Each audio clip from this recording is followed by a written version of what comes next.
बोलो जय मिलकर जय, बोलो जय यीशु की जय, बोलो जय मिलकर जय, बोलो जय यीशु की जय, बोलो जय जय जय,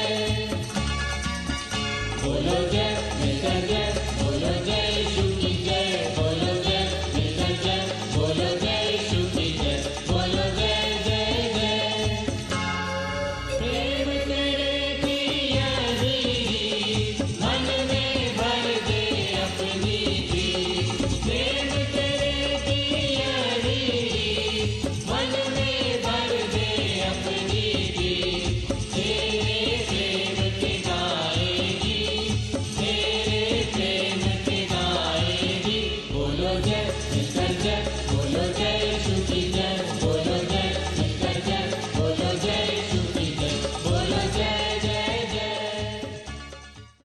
welcome in today's worship once again. हम सब जब परमेश्वर की आराधना करने के लिए अपने अपने घर में इकट्ठे हैं, परमेश्वर को धन्यवाद देते हैं कि परमेश्वर ने हमको सुरक्षित रखा है और हम सब लोग परमेश्वर की स्तुति प्रशंसा और जय जयकार करने के लिए हमेशा तैयार रहते हैं। इन दिनों में जब हम अपने इबादत गाह में नहीं आ पा रहे हैं, लेकिन फिर भी अपने अपने घरों में परमेश्वर के नाम की सिताइश और हमद हम करते हैं सब मिलकर, जो कि परमेश्वर की नज़र में ग्रहण योग्य है। आज हम सब लोगों के लिए जो थीम दिया गया है वो है God cares for those who are heavily burdens. जो लोग बोझ से दबे हुए हैं, परमेश्वर उनकी चिंता करता है। It's 10th Sunday after Pentecost. So let us begin our worship. In the name of the Father, Son and the Holy Spirit. Amen. आइए हम सब मिलकर सेक्शन 4 और 5 पढ़ेंगे। हमारे खुदावन यीशु मसीह का फजल, खुदा की मोहब्बत और रूह कुदुस की शराकत आप सबके साथ होती रहे। ऐ तमाम कुदरत के खुदा, तेरे आगे सबके दिल का हाल खुला है। तुझे सबकी मुरादें मालूम हैं और तुझसे कोई भेद छिपा नहीं। अपने पाक रूह के असर से हमारे दिल के ख्यालों को पाक कर, ताकि हम तुझसे कामिल मोहब्बत रखें और लायक तौर पर तेरे पाक नाम की बड़ाई करें। हमारे खुदावन यीशु मसीह के वसीले से आमीन। आलम बाला पर खुदा का जलाल और ज़मीन पर उसके लोगों में सुलह। खुदावन खुदा आसमानी बादशाह, तमाम कुदरत के खुदा बाप, हम तेरी परस्तिश करते, तेरा शुक्र करते और तेरे जलाल के लिए तेरी हम्द करते हैं। ऐ खुदावन यीशु मसीह, बाप के इकलौते बेटे, ऐ खुदावन खुदा, खुदा के बर्रे, तू जान का गुनाह उठा ले जाता है, हम पर रहम कर। तू बाप के दाहिनी बैठा है, हमारी दुआ कबूल कर, क्योंकि ऐ यीशु मसीह तू ही कुद्दूस है, तू ही खुदावन है, तू ही पाक रूह के साथ खुदा बाप के जलाल में आला है। आइए हम दुआ करें। ज़मीन और आसमान के बनाने वाले खुदावन, हम तेरे नाम की तारीफ़ और हम करते हैं कि तूने हमको एक बार फिर ये मौका दिया है कि हम तेरे नाम की हमद और सिताइश करते हैं। जब हम सब अपने घरों के अंदर हैं, हमारी मिन्नत खुदावन के हर एक ख़ानदान पर अपनी आशीष का हाथ रख। जो आज इस इबादत के अंदर सम्मिलित हैं अपने घरों से, खुदावन तू उन हर एक पर अपना सामर्थ का हाथ बढ़ा, ताकि हम सब लोग जो तेरे नाम की इबादत करते हैं, तेरे नाम को धन्य कहते हैं, तेरे नाम की गीत गाते हैं, खुदावन ये सब कुछ तेरी नज़र में ग्रहण योग्य हो सके। हमारे खुदावन यीशु मसीह के वसीले से आमीन।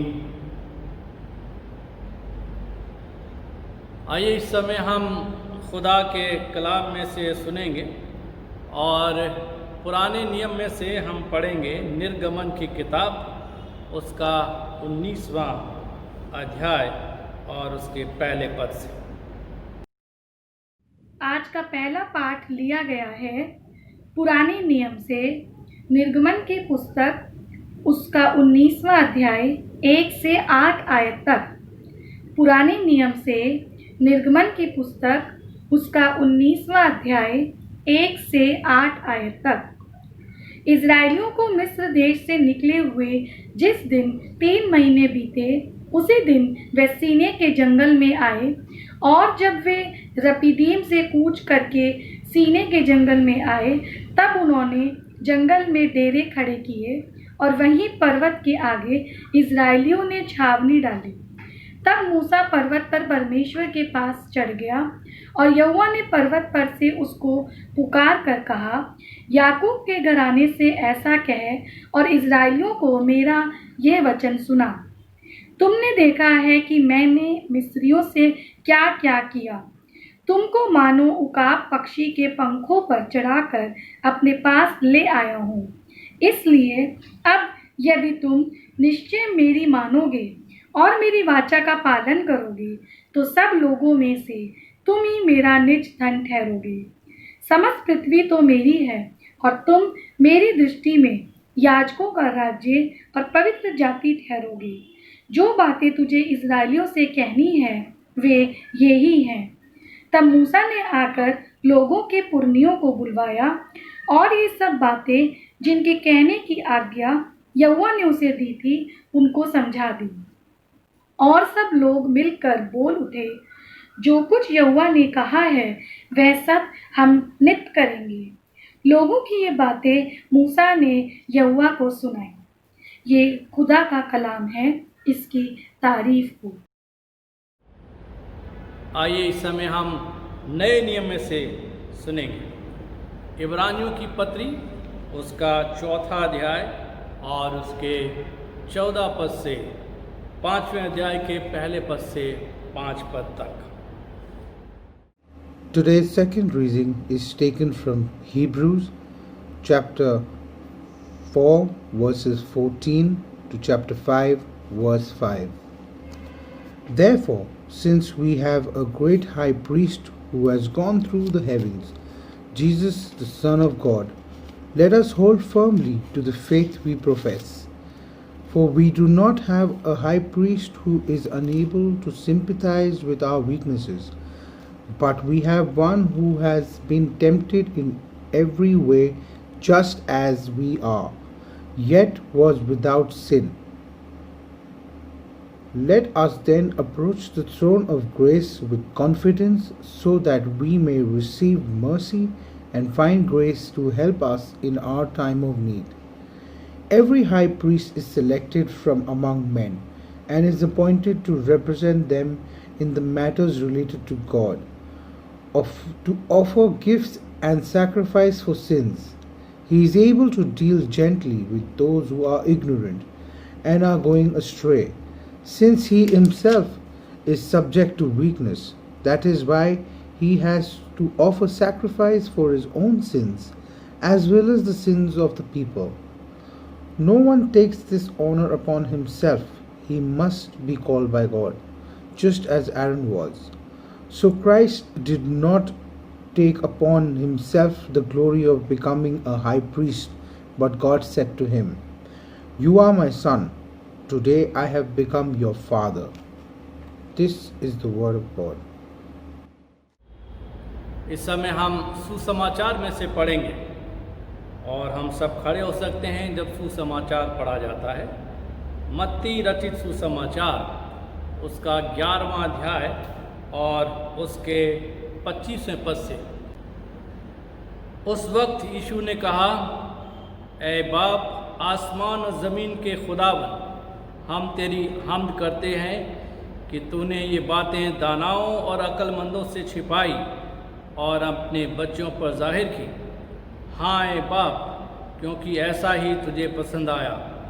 मेरे बाप की तरफ से सब कुछ मुझे सौंपा गया, और कोई बेटे को नहीं जानता सिवा बाप के, और कोई बाप को नहीं जानता सिवा बेटे के, और उसके जिस पर बेटा उसे जाहिर करना चाहे।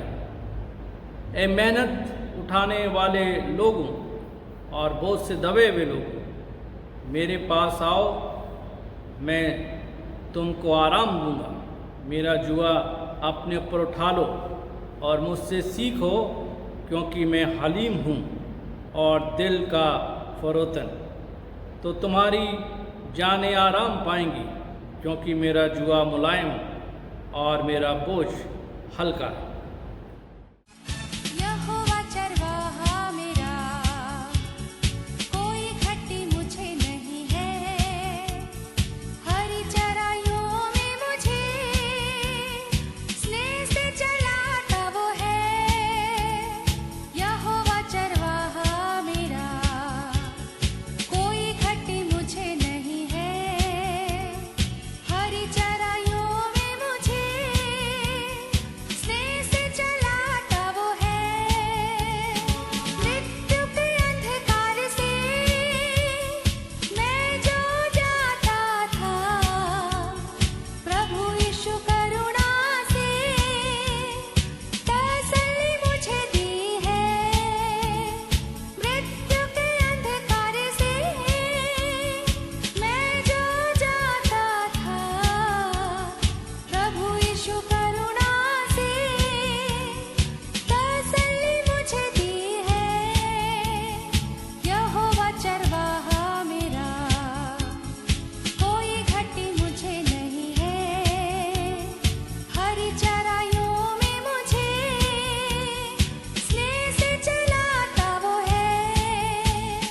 शत्रु के सामने मेज वो बिछाता है। प्रभु ने जो तैयार की, मन मेरा मगन है। शत्रु के सामने मेज वो बिछाता है। प्रभु ने जो तैयार की, मन मेरा मगन है। यहोवा चरवाहा मेरा, कोई घटी मुझे नहीं है। हरी चराइयों में मुझे स्नेह से चलाता वो है। हमें खुशी है, हमारे बीच में रेवरेंड मिसेस शर्ली लाल मौजूद हैं आज। जैसा मैंने पहले अनाउंस किया था कि रेवरेंड मिसेस शर्ली लाल को हमारे सेंट थॉमस चर्च के अंदर एसोसिएट प्रेस्बिटर अपॉइंट किया गया है, और आप सभी उनको जानते हैं क्योंकि पहले वो यहाँ पर प्रेस्बिटर इंचार्ज रहकर गई हैं। और मुझे उम्मीद है कि जब वो हमारे बीच में आई हैं तो हम फिर उनके सेवाओं से लाभ उठा पाएंगे, और उनकी मिनिस्ट्री, उनका अनुभव जो उन्होंने किया है पिछले दिनों में, वो काफ़ी सराहनीय है। और हम जानते हैं कि वो बाइबल सोसाइटी के अंदर सेक्रेटरी, ऑक्सिलरी सेक्रेटरी के रूप में हमारे बीच में रही हैं और कार्य किया है। तो आज हम उनका स्वागत भी करते हैं और परमेश्वर का संदेश भी उन्हीं के द्वारा से हम सुनेंगे। हमारे साथ आज चर्च के मेंबर्स हैं, पास्टर कमेटी के मेंबर्स हैं, और मैं इस समय रिक्वेस्ट करूंगा मिसेस मेहरा से और मिसेस सोनिया से कि वो सामने आए और मिसेस शर्ली लाल का स्वागत करें।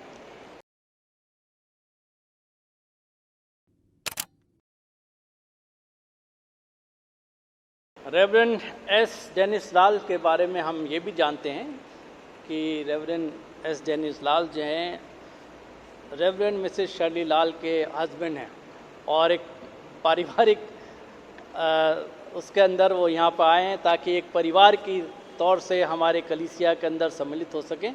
और मुझे पूरा यकीन है कि पूरे परिवार की तरफ से हमारी कलीसिया के अंदर योगदान रहेगा, जिससे हम सभी आत्मिक तरक्की कर सकेंगे। मैं रिक्वेस्ट करूंगा रेवरेंड डेनिस लाल से कि वो सामने आए।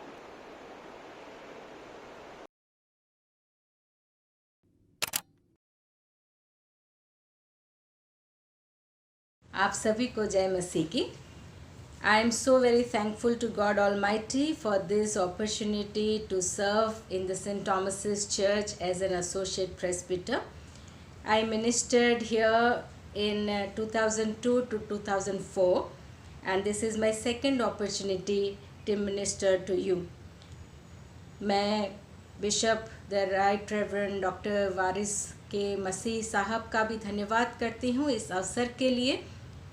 और संगी संग धन्यवाद किया चाहती हूँ reverend doctor Suresh Kumar, presbyter in charge saint Thomas's church, reverend Morrison Rose, associate presbyter, और सभी पास्टरेट कमिटी मेंबरान का for the warm welcome that I received, and I look forward to worship along with you and to minister to you.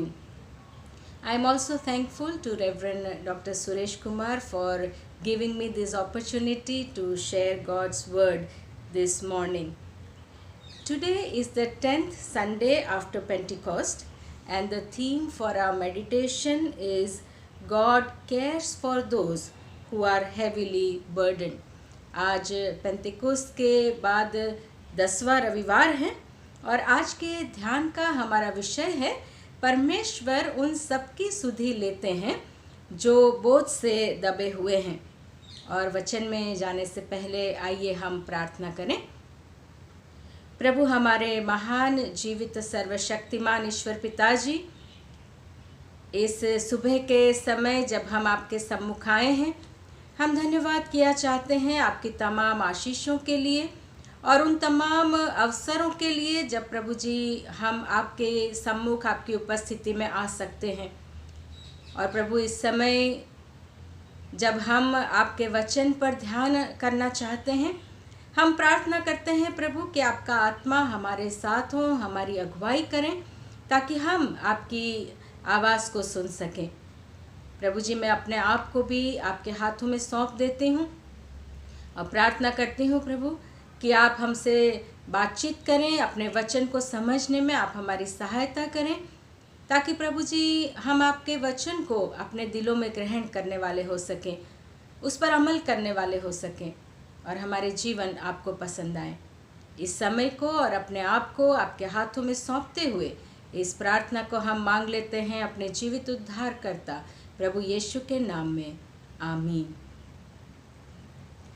जैसा कि मैंने बताया, आज का हमारा जो विषय है वो है परमेश्वर उन सब की सुधि लेते हैं जो बोझ से दबे हुए हैं। God cares for those who are heavily burden. अगर हम इस समय कुछ दिनों या कुछ महीनों पीछे मुड़कर देखें तो हमारे देश में कोरोना वायरस की वजह से बहुत से ऐसे हालात हुए जब बहुत से हमारे जो भाई बहन थे, मज़दूर लोग थे, उनको अपने अपने घरों में, अपने गाँव तक पैदल जाना पड़ा और हर कोई जो पैदल चल रहा था अपने साथ कुछ न कुछ सामान लिए हुए था, कुछ न कुछ बोझ उठाए हुए था। और मैं सोचती हूँ कि वो अपनी इस दुख भरी घटना से हमें बहुत अच्छी तरह बता पाएंगे कि बोझ उठाना क्या होता है। In recent past we have experienced and we have seen the migrant laborers of our country who were forced to walk to their hometown, to their homes, carrying heavy luggage on them, and they, each one of them will have a story to narrate what it means to be heavily burdened. The Bible portion that we read this morning from the book of Exodus, from the Old Testament, we find the history of the people of God, history of Israelites who were also burdened. And if we read from book of Exodus chapter 3 verses 7 and 8, here it says, "Then the Lord said, I have surely seen the affliction of people who are in Egypt, and have heard their cry because of their taskmasters.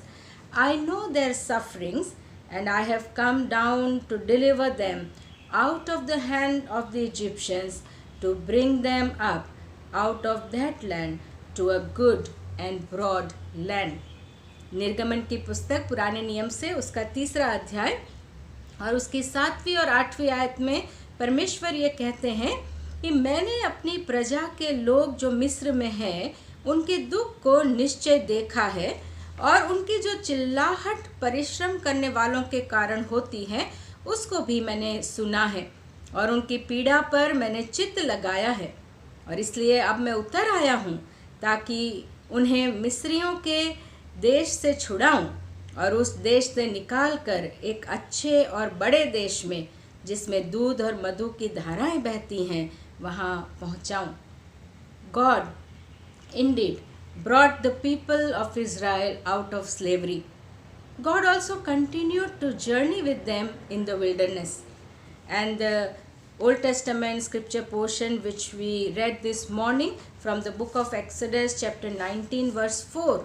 Here God again reminds the people of Israel saying, "You yourselves have seen what I did to the Egyptians and how I bore you on eagle's wings and brought you to myself."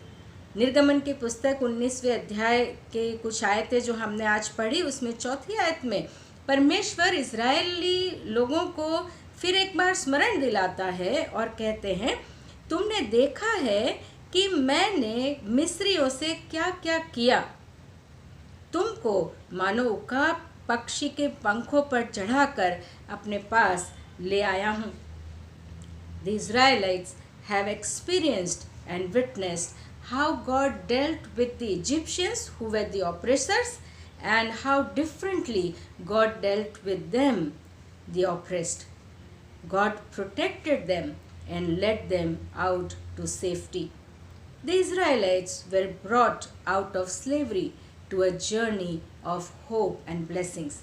परमेश्वर ने ना सिर्फ Israeli लोगों को मिस्र देश की गुलामी से छुड़ाया, पर जब वो जंगल से होकर गुजर रहे थे तब परमेश्वर भी उनके साथ साथ चलते रहे। और परमेश्वर ने जो मिस्री लोग थे, मिस्र देश के लोग थे, जो सताने वाले लोग थे, उनसे उनका व्यवहार कैसा रहा, और जो शोषित, जो पीड़ित लोग थे यानी इजरायली लोग, उनको परमेश्वर ने अलग ही तरह से उनके साथ व्यवहार किया और उन्हें मानो उकाब के पंखों पर चढ़ाकर वहाँ से बाहर निकाल ले आए। For Israelites, it was a physical and social operation God rescued them from.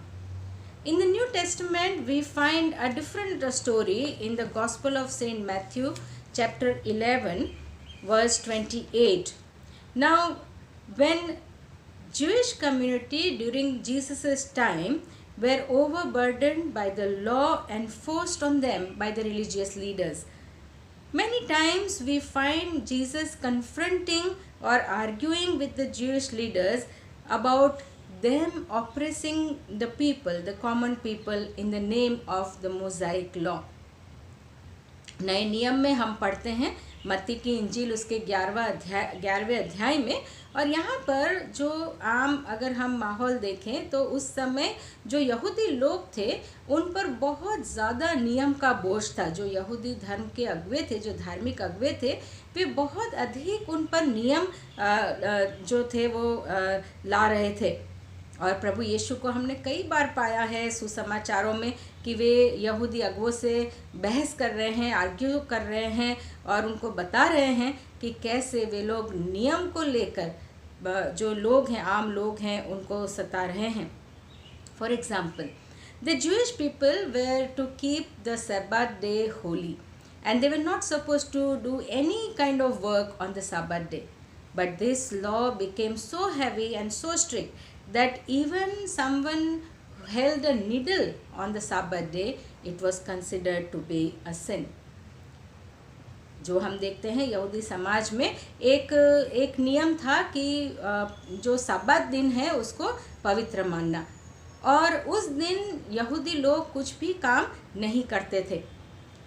लेकिन ये जो नियम है उसको इतना ज़्यादा कठिन बनाया गया यहूदी अगुवों के द्वारा कि अगर कोई व्यक्ति सब्बात दिन पे एक सुई भी हाथ में उठाए तो उसे पाप माना जाता था। और therefore Jesus calls for all the people burdened under the law to come to rest. और इसीलिए प्रभु यीशु यहाँ पर सब लोगों से कहते हैं कि जो बोझ से दबे हुए हैं वो मेरे पास आए। इस्राएली लोग थे जो एक गुलामी की दशा में थे, उस बोझ से दबे हुए थे, और नए नियम में हम देखते हैं यहूदी लोग जो कि एक नियम के जो बोझ में दबे हुए थे, चाहे वो किसी भी प्रकार का बोझ था। परमेश्वर उन्हें न्योता देते हैं कि वे मेरे पास आएं। If we look around today, There are people who are burdened in numerous ways. It might be a physical burden due to terminal illness. It might be an emotional burden due to many life challenges, maybe a loss of job or loss of a dear one, or maybe financial burden or social burden, and so on. And sadly, there are people who are so overwhelmed by these burdens of life that they think that end of the life is the only solution left, and they commit suicide and end their lives. We have seen many examples in the recent past. जब हम अजीज़ों अपने आसपास देखते हैं या अपने अंदर अपने घर परिवार में हम देखते हैं तो बहुत से लोग हैं, कई बार हम भी बहुत से ऐसे बोझ की तरह तरह के बोझ में हम दबे रहते हैं।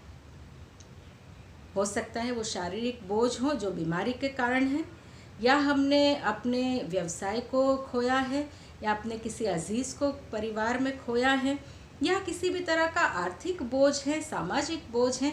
बहुत से ऐसे बोझ तले लोग आजकल दबे हुए हैं, और कई बार ये बोझ इतना ज़्यादा हो जाता है, इतना भारी हो जाता है कि लोग अपना जीवन समाप्त कर देते हैं, आत्महत्या कर लेते हैं। Many a times we also tend to depend on ourselves, on the money that we have, or the power that we have, or the people whom we know. We think we can manage the difficulties of our life. But Jesus invites us to come to Him. Jesus invites all who are troubled by anything, by any means, may come to Him. कई बार हम सोचते हैं कि एक तरफ तो कई बार हम सोचते हैं कि हम बिल्कुल लाचार हैं, हम कुछ नहीं कर सकते, या कई बार हम ये सोचते हैं कि हम अपने जीवन के हर एक परेशानी को अपने आप अपने बलबूते पे सॉल्व कर सकते हैं। हमारे पास इतना धन है, या हम ऐसे बड़े बड़े लोगों को जानते हैं, या हमारे पास इतनी पावर है, इतनी सामर्थ्य है कि हम अपनी परेशानियों का हल अपने आप ढूंढ सकते हैं। लेकिन इन दोनों ही हालात में प्रभु यीशु आज हमें न्योता दे रहे हैं कि मेरे पास आओ। प्रभु यीशु हर उस व्यक्ति को जो बोझ से दबा है न्योता देते हैं कि मेरे पास आओ और मैं तुम्हें विश्राम दूंगा। Our God cares for us. Our God cares for all. God is concerned for all. And He pays attention to the cry of the oppressed and the troubled.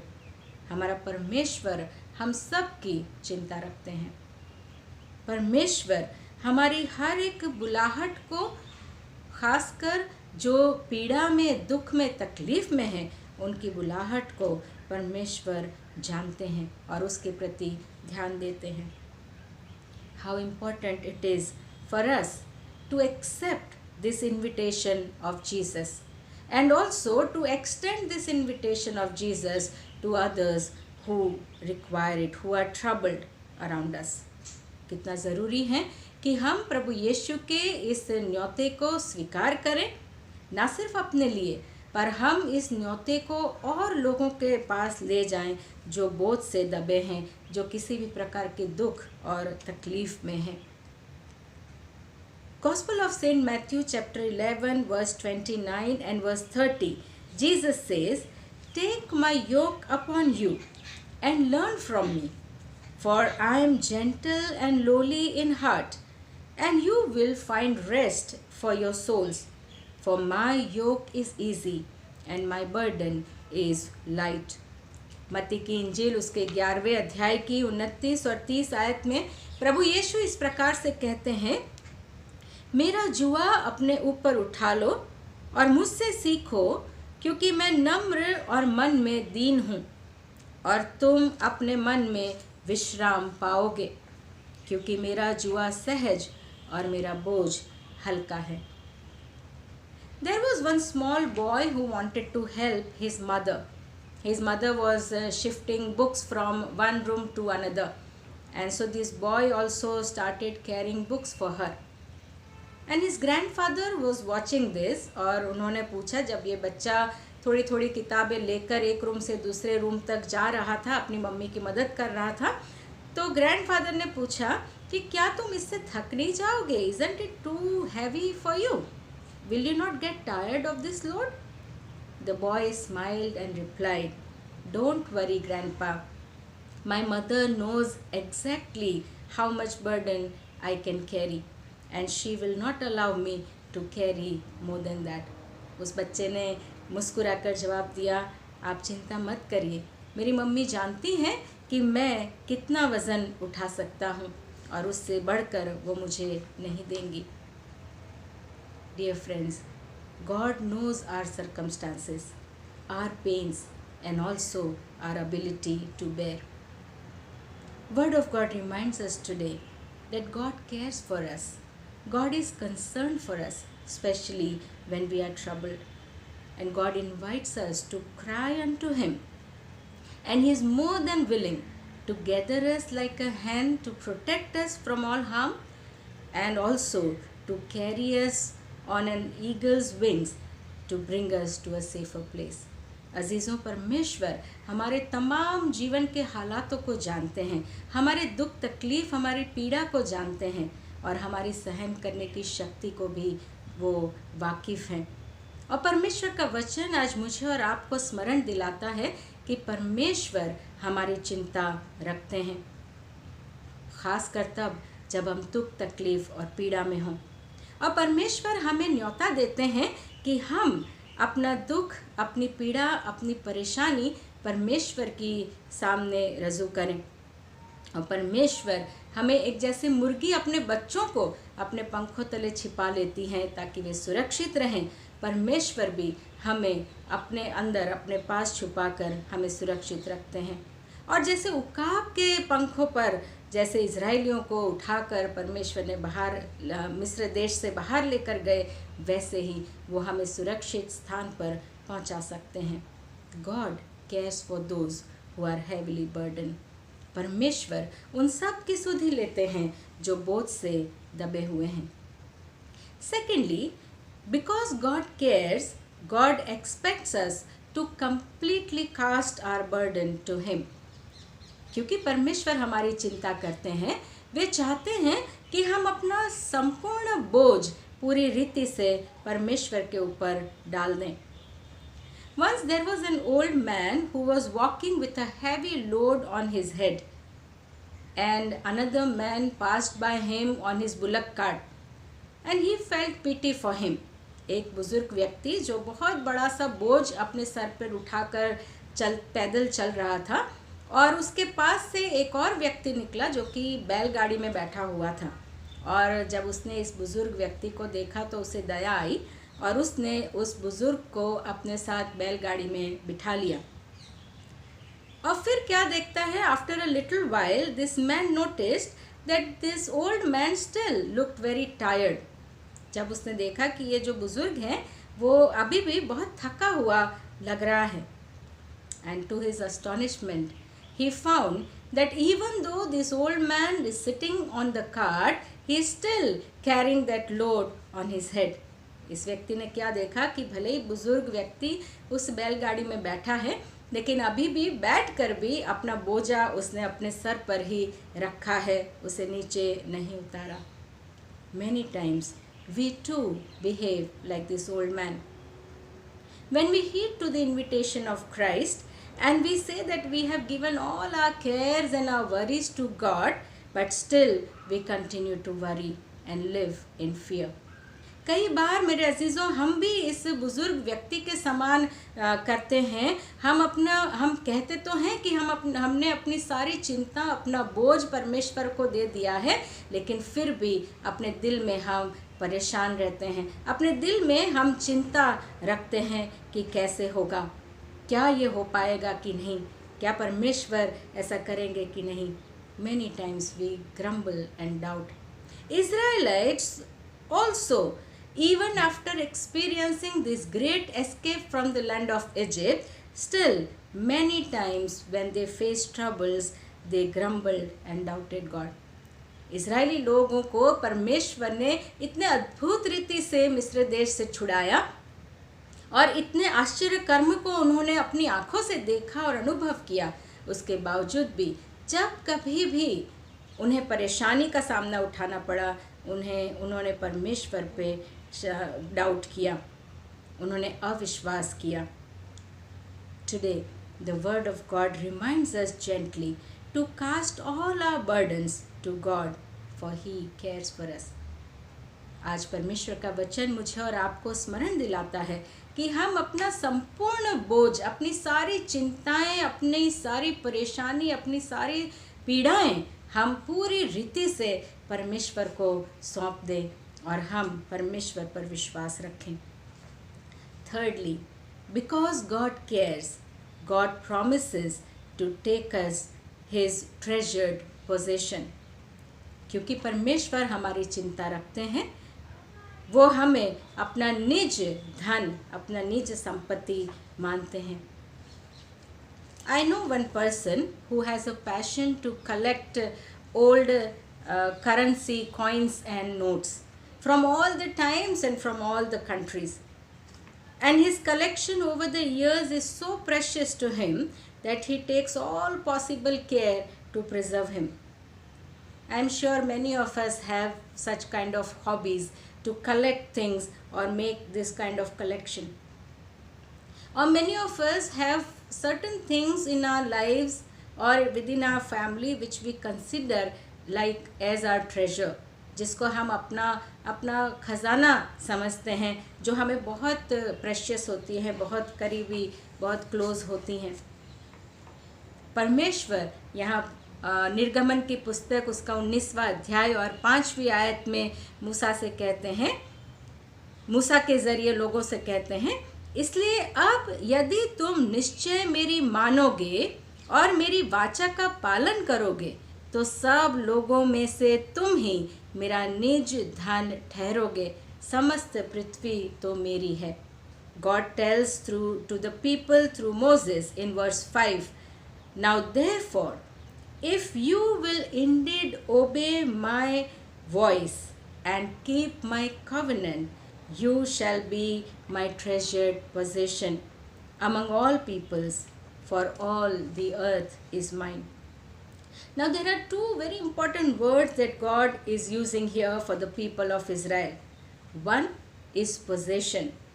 The purpose of God rescuing them from the slavery was to make them God's people. परमेश्वर ने Israeli लोगों को मिस्र देश से इसलिए छुड़ाया ताकि वे उनके लोग बने। परमेश्वर यहाँ पर संपत्ति या धन की बात करते हैं। इज़राइली लोग परमेश्वर के लिए उनके धन के समान हैं। They had the privilege to be called God's people, God's possession. It means that God had the authority over them. वे परमेश्वर के लोग कहलाए, उनको ये लाभ प्राप्त हुआ कि वे परमेश्वर का धन कहला सकें, और इसका ये भी अर्थ है कि परमेश्वर को उनके जीवन पर अधिकार है। So is true for us. और यही बात मुझे और आपको भी लागू होती है। God has given us the privilege to become God's people, God's children by believing in Him. परमेश्वर पर विश्वास करने के द्वारा हम परमेश्वर की संतान कहलाते हैं। परमेश्वर के लोग कहलाने का लाभ मुझे और आपको प्राप्त हुआ है। We become God's possession by accepting His authority over our lives and our being. जब हम अपने जीवन पर, अपने अस्तित्व पर परमेश्वर के अधिकार को स्वीकार करते हैं, तब हम उनके लिए उनके धन के समान, उनकी संपत्ति के समान बनते हैं। Being a creator of the world, He is the master of our lives and we become God's own people. परमेश्वर जो इस सृष्टि का उत्पन्न करता है, वो हमारे जीवन का अधिकारी ठहरता है और मैं और आप, हम परमेश्वर के अपने लोग बन जाते हैं। Secondly, God uses the word treasured. It means something which is very, very precious. The Israelites were not only God's possession, but they were God's treasured possession. They were so precious to God. So are we. जो Israeli लोग थे उनके लिए परमेश्वर जो यहाँ पर शब्द इस्तेमाल करते हैं वो है उनका निज धन, समथिंग वेरी प्रेशियस, जो उनको बहुत अजीज हैं, जो बहुत अनमोल है उनके लिए। सो ना सिर्फ वे परमेश्वर का धन है बट परमेश्वर के लिए वो निज धन है, बहुत ही अनमोल है। मैं और आप भी परमेश्वर के लिए उतने ही अनमोल हैं। The only condition to be considered God's treasured possession is to obey His command. परमेश्वर का निज धन बनने के लिए केवल एक ही आवश्यकता हमारे सामने है, वो है परमेश्वर के वचन को मानना, परमेश्वर की आज्ञा को मानना। The word of God reminds us today to listen to God's word and obey Him. Accept His authority over our lives and let God control our lives. For life burdens are very heavy if we try to manage them on our own. But as Christ has promised, His yoke is light and He will give rest to our souls. परमेश्वर का वचन आज मुझे और आपको फिर एक बार स्मरण दिलाता है कि हम परमेश्वर के वचन को माने, परमेश्वर की वाचा को मानने वाले हों, हम परमेश्वर को अपने जीवन के ऊपर अधिकार देने वाले हों, परमेश्वर के को हम अपने आप को समर्पित करने वाले हों। अगर हम अपने आप से अपने जीवन की परेशानियों का हल ढूंढना चाहते हैं या अपने दुखों को दूर करना चाहते हैं तो ये बहुत कठिन है। पर परमेश्वर प्रभु यीशु ने जैसे हमें वचन दिया है कि उनका जुआ सहज है और उनका जो जुआ है वो मुझे और आपको, हमारी आत्मा को विश्राम देगा। Let us accept this invitation of Jesus and come to Him. परमेश्वर करे कि हम प्रभु यीशु के इस न्योते को स्वीकार करें और हम उनके पास आएं। Let us cast all our burdens to Jesus and take up His yoke. परमेश्वर करें कि हम अपने जीवन का हर एक बोझ, चाहे वो किसी भी प्रकार का क्यों ना हो, हर एक बोझ हम प्रभु यीशु को देने वाले हों और उनका जुआ हम अपने आप ऊपर उठा लें। Let us surrender our lives to God and become God's treasured possession. आइए हम अपना जीवन परमेश्वर को समर्पित करें और उनके निज धन हम बन जाएं। परमेश्वर हम सभी को आशीष दें। May God bless us all. Amen. हम धन्यवाद देते हैं आज के संदेश के लिए जो रेवरेंड मिसेस शर्ली लाल ने हम सबको दिया है। परमेश्वर उनको आशीष दे, क्योंकि ऐसे समय के अंदर जब हम सब परमेश्वर के सामने अपने मनों को झुकाए हैं, अपने मनों को तैयार रखते हैं, मनों को तैयार किया है और परमेश्वर का संदेश हमने सुना है, तो हमारे लिए ये एक आशीष का कारण होगा और हम सचमुच दिल से उनका शुक्र अदा करते हैं। आइए इस समय हम सब मिलकर नीकिया का अकीदा सब मिलकर पढ़ेंगे। हम अपनी जगह पर खड़े हो सकते हैं जब हम नीकिया का अकीदा दोहराते हैं। हम एक खुदा कादिर मतलब बाप पर ईमान रखते हैं, वो आसमान और ज़मीन और सब देखी और अनदेखी चीज़ों का खालिक है। हम एक खुदावन यीशु मसीह पर ईमान रखते हैं जो खुदा का इकलौता बेटा है।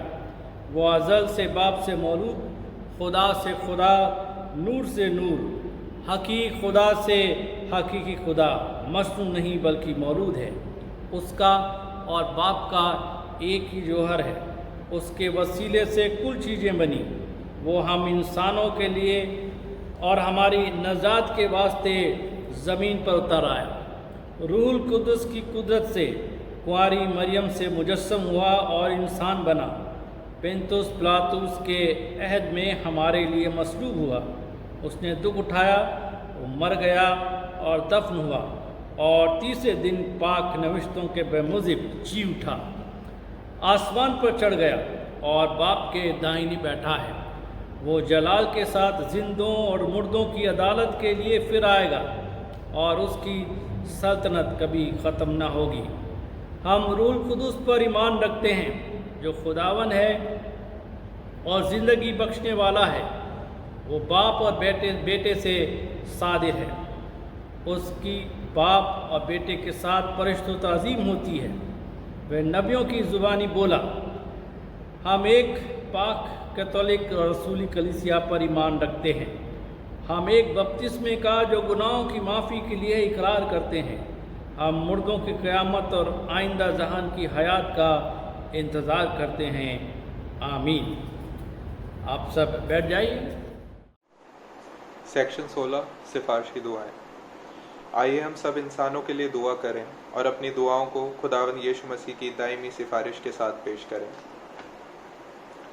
आए आसमानी बाप, हम तुझसे दुआ करते हैं कि सारे जहान में इंसाफ और सुलह कायम हो और हर इंसान बहुतायत से ज़िंदगी पाए।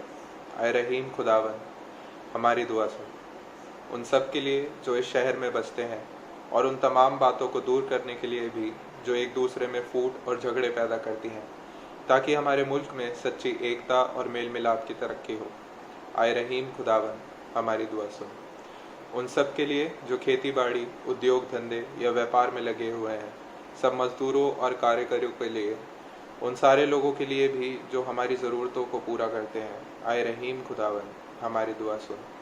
तमाम उस्तादों, पढ़ने वालों, साइंसदानों, लेखकों, हुनरमंदों और उन सब के लिए भी जो दूसरे लोगों के दिलो दिमाग पर असर डालते हैं। आए रहीम खुदावन, हमारी दुआ सुन। उन सब के लिए जो दुख या तकलीफ़ उठा रहे हैं, बेरोज़गार हैं, गरीब और भूखे हैं, मोहताज या कुचले हुए हैं, जो बीमार या मरने के करीब हैं, और उन सब लोगों के लिए भी जो उनकी मदद करते हैं। आए रहीम खुदावन, हमारी दुआ सुन। उन सब लोगों के लिए जिन्हें इस मुल्क और दूसरे मुल्कों में इख्तियार दिया गया है, खासकर हमारे राष्ट्रपति, प्रधानमंत्री, इस सूबा के गवर्नर और मुख्यमंत्री, और उन सब लोगों के लिए भी जो किसी भी तरह का इख्तियार रखते हैं। आए रहीम खुदावन, हमारी दुआ सुन। सब मसीह लोगों की एकता और मेल मिलाप के लिए और दुनिया में उनके मुनासिब तौर से गवाही देने और खिदमत करने के लिए। आए रहीम खुदावन, हमारी दुआ सुन।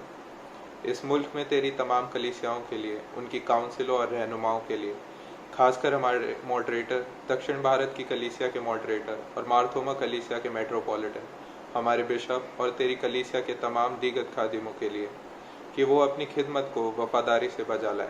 आए रहीम खुदावन, हमारी दुआ सुन। ये बख्श कि तेरे उन तमाम लोगों के साथ जिन्होंने वफादारी से इस दुनिया में तेरी खिदमत की है, हम भी तेरी बादशाही की अब्दी खुशी में शरीक हों। आए रहीम खुदावन, हमारी दुआ सुन। सब साथ बोलें। आए आसमानी बाप, अपनी बादशाही जद ला और हमारी इन दुआओं को कबूल फरमा, जो हम तेरे बेटे अपने खुदावन और मुंजी यीशु मसीह के नाम के वसीले से पेश करते हैं। आमीन।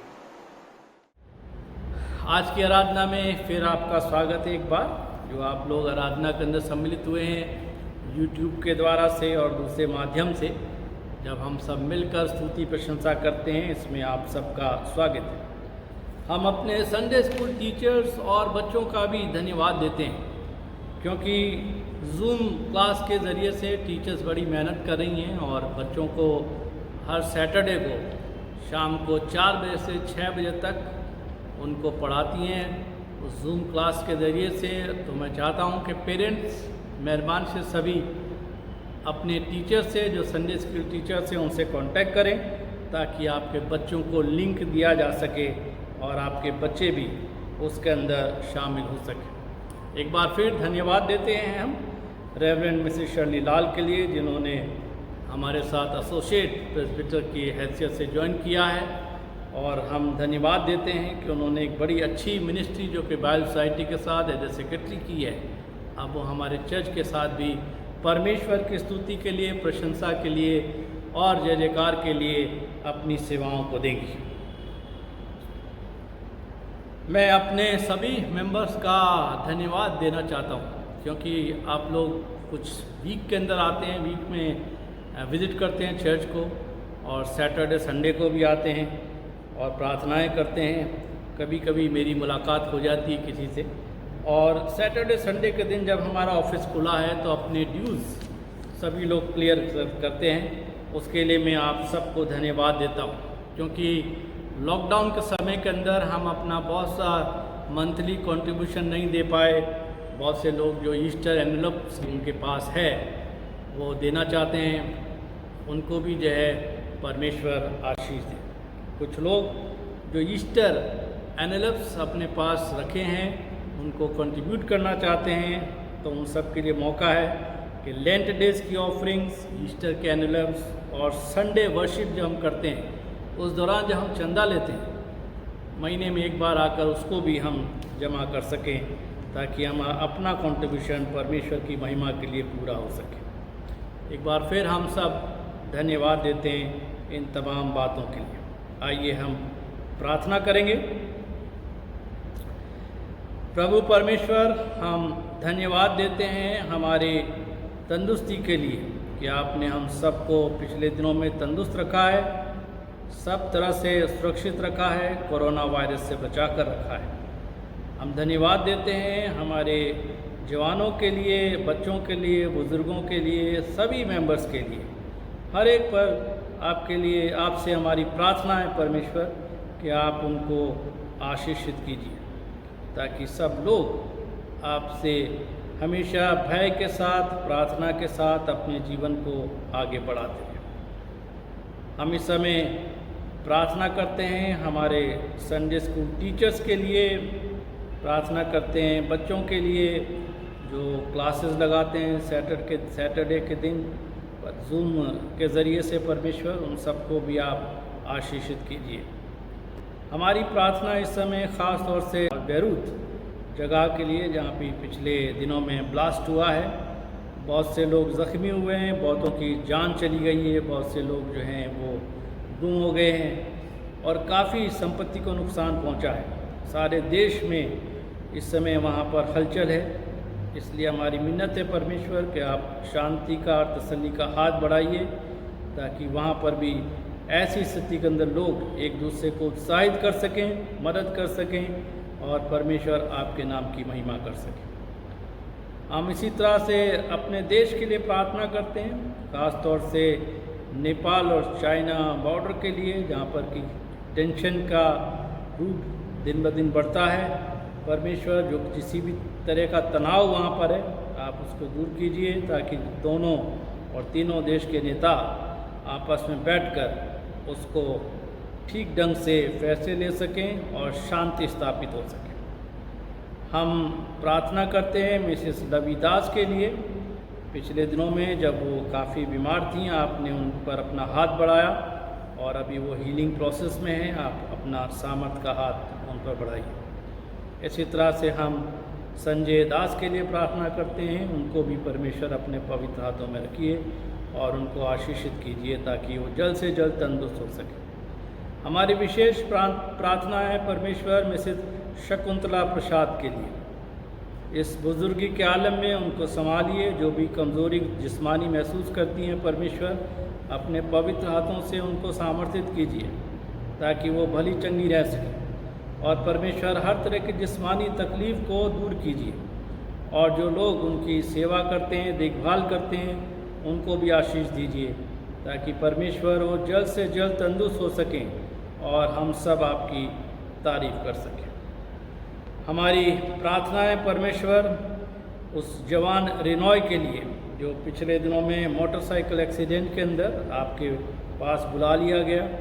उनके परिवार को आपके पवित्र हाथ में सौंपते हैं और विनती करते हैं परमेश्वर कि उनको आशीष दीजिए, तसल्ली दीजिए, हिम्मत दीजिए, ताकि ऐसे वक्त में आपके फरिश्ते हमेशा उनके साथ रहें और जो कमी वो महसूस करते हैं परमेश्वर रेनॉय के जाने से उसको दूर कर सकें और अपने जीवन में परमेश्वर विश्वास के साथ फिर से इस बात को मजबूत कर सकें कि जब वो दोबारा इस ज़मीन पर आएगा हम सब एक दूसरे को देख पाएंगे।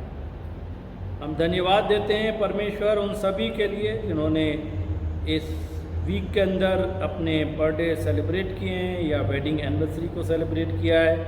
उनको आशीष दीजिए, जिससे परमेश्वर वो लोग भी इस नए वर्ष के अंदर अपने जीवन को आपको समर्पित कर सकें और ये जीवन और ये वर्ष जो उनको दिया गया है और भी बेहतर तरीके से व्यतीत कर सकें, जिससे परमेश्वर पूरा परिवार इस बात को जान सके, समझ सके कि आप सामर्थी परमेश्वर हैं जो हमें आशीषें देते हैं, जीवन देते हैं और इसी तरह से हमारे जीवन को आगे बढ़ाते हैं। परमेश्वर, हमारी विनती है हमारी कलीसिया के लिए, हमारे डायसिस के लिए, सब लोगों के लिए परमेश्वर रहम कीजिए और अपने पवित्र हाथों को बढ़ाइए। मांगते हैं हमारे प्रभु यीशु मसीह के नाम से, आमीन। ऐ हमारे आसमानी बाप, तेरा नाम पाक माना जाए, तेरी बादशाही आए, तेरी मर्जी जैसे आसमान पे पूरी होती है ज़मीन पर भी हो। हमारे रोज़ की रोटी आज हमें दे, हमारे कसूरों को माफ़ कर कि हम भी अपने कसूरवारों को माफ़ करते हैं। हमें आजमाइश में न पड़ने दे बल्कि बुराई से बचा, क्योंकि बादशाही, कुदरत और जलाल हमेशा तेरा ही है, आमीन। खुदा का इत्मीनान जो समझ से बिल्कुल बाहर है, तुम्हारे दिलों और ख़यालों को खुदा उसके बेटे हमारे खुदावंद यीशु मसीह की पहचान और मोहब्बत महफूज रखे, और कादिर मतलब खुदा बाप, बेटे और रूह कुदूस की बरकत तुम पर हो और तुम्हारे साथ हमेशा रहे, आमीन। आवाज उठाएंगे, हम साज बजाएंगे, है यीशु महान अपना, ये गीत सुनाएंगे। आवाज उठाएंगे, हम साज बजाएंगे, है यीशु महान अपना, ये गीत सुनाएंगे। आवाज उठाएंगे, संसार की सुंदरता में है रूप तो तेरा ही, इन चांद सितारों में है अक्स तो तेरा ही। संसार की सुंदरता में है रूप तो तेरा ही, इन चांद सितारों में है अक्स तो तेरा ही। महिमा की तेरी बातें हम सबको बताएंगे, है यीशु महान अपना, ये गीत सुनाएंगे। आवाज उठाएंगे, हम साज बजाएंगे, है यीशु महान अपना, ये गीत सुनाएंगे। आवाज उठाएंगे, दिल तेरा खजाना है, एक बाग मोहब्बत का, हाँ न सका कोई, सागर है तू उल्फत का। दिल तेरा खजाना है, एक बाग मोहब्बत का, पा न सका कोई, सागर है तू उल्फत का। हम तेरी मोहब्बत से दिल अपना सजाएंगे, है यीशु महान